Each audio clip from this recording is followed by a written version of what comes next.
Diane Marie Collins, and you have entered the DM zone at Wake Up America Media Network. I am visiting today with Saylor Storm, romance novelist. Welcome, Saylor. Thank you, Dan. Nice to be here.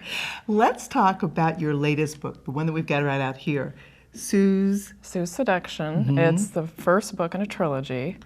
And my character, Susan Kent, is 55 years old, very miserable. She's divorced, overweight, bitter, lonely, and she's invited to participate in a clinical trial for an anti-aging product. Oh, that's interesting. And over the following months, she goes from being 55 to 20.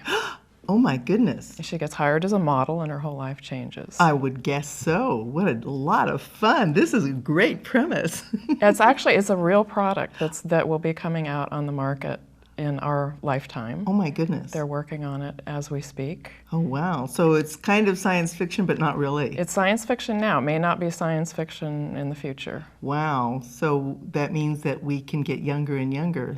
Absolutely. Interesting. What led you to becoming an author? I always thought I would write books, but I thought they'd be children's books. And one day I was getting ready to have an initial consultation with a divorce attorney. Okay. And he kept me waiting in his very fancy office for about a half hour, and my mind wandered. Okay. And I thought, I felt like a character in a romance novel. So the idea for a chapter sort of unraveled right then and there, and I didn't know what to do with it. Okay. And several months later, I was hiking, and the whole book just came into my head. Oh my goodness. And that's as they say, the rest is history. That's right. The ideas just kept flowing after that. Now, I notice a similarity, and I'm sure you've been told this before. You look more than a little bit like Sharon Stone, and I understand that you also spent a lot of time as a lookalike. Yes, I was a lookalike for Sharon Stone for 8 years. Oh my goodness. How did that come about?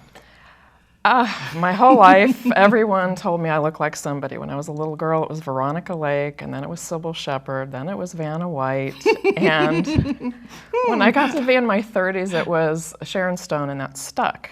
And my friends were bothering me to, send my resume into one of those lookalike agencies. Was this kind of the era of Basic Instinct? Is that when this was kind of happening? Yeah, well, actually before that. Okay. And so just to get them off my back, I sent my photo in to a lookalike agency with a fake resume. Okay. And I said that I practiced crossing and uncrossing my legs, and I collected ice picks.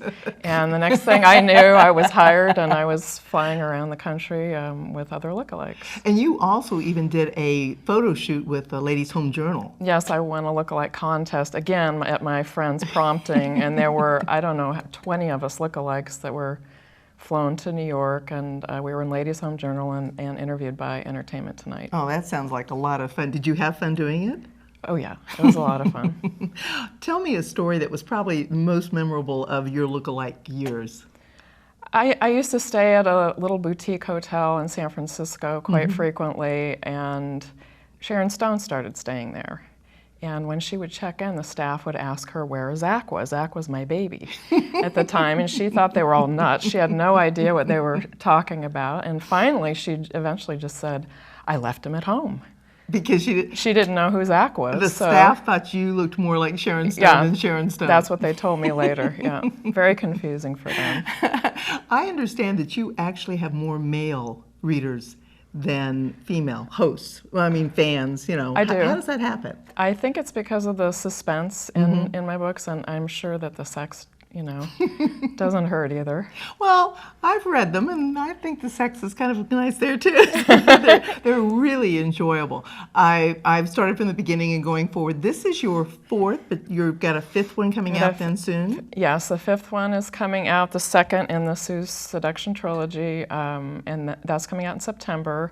For Christmas, we have a little trivia book, a pocket book of all the trivia that I post on Facebook every day about love. Okay. And then I have a thriller coming out in March. Oh my goodness, that sounds like a lot of, boy, you are very prolific, aren't you? I am also working on a fairy tale and another thriller. Oh, I love it. I love it.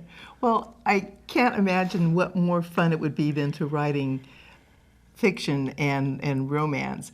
You mix up, according to where I've read on your bio, you like to take reality a piece of reality and mix it up with fantasy and kind of see where it comes out. It can be, kind of twisted that way. So you're telling me that you've got a lot of basis of real, not maybe Saylor Stone, but real people that you've known, real places that you've been to? Yes, most of the places I've been to that I write about, and there is a lot of reality. Some of the stories are based on truth, and some of them are complete fabrication, but usually there's a mixture. My characters are usually a combination of 2 or 3 people. So some of your friends might recognize themselves? A lot of people think they recognize themselves, but they're wrong. I better be careful. I won't put you in a book unless you piss me off. Oh dear. Well, thank you for spending time and visiting with me. It's been grand. And you have been in the DM Zone. Come back soon. And again, I am Diane Marie Collins, and you have been in the DM Zone. We like to interview fun and interesting people, from authors to celebrities to almost celebrities or soon-to-be celebrities. Don't forget, you are in the DM Zone on Wake Up America Media Network. Come back soon.